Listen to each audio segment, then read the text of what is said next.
wanted in Olympic year. Thousands of Tibetans on the streets, loudly demanding freedom. They brandish their banned flag and pictures of the Dalai Lama. Some hurl rocks at government buildings. Protests have spread far beyond Tibet. This is Xiahe, southern Gansu, where half the town is Tibetan. This was the response of paramilitary police.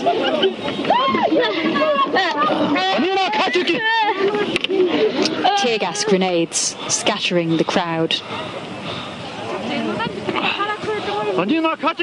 As the day goes on, the numbers dwindle. But the skirmishes continue.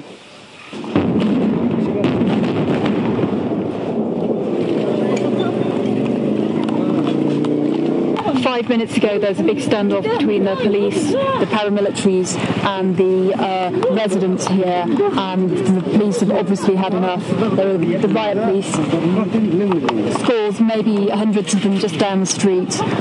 They've fired a number of rounds, I think, into the air. I think maybe 2 instead. And that looked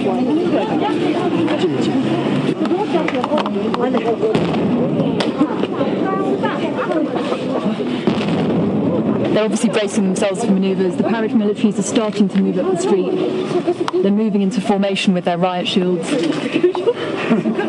It's very hard to tell what's going on, and the paramilitaries are definitely on the move. The Chinese say history shows Tibet is an integral part of the country. This monk, whose identity we have protected, says Tibetan culture is being suppressed. Young people today are more concerned with human rights. We want the Dalai Lama to come back.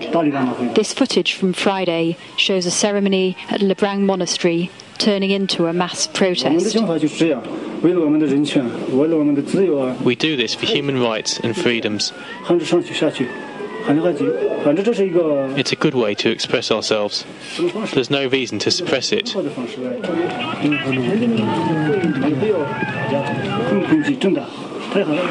We are very frightened, all of us, children and old people. These protests are becoming all too familiar to the authorities. They began in the Tibetan capital Lhasa on Monday, but are rippling through other provinces with Tibetan populations.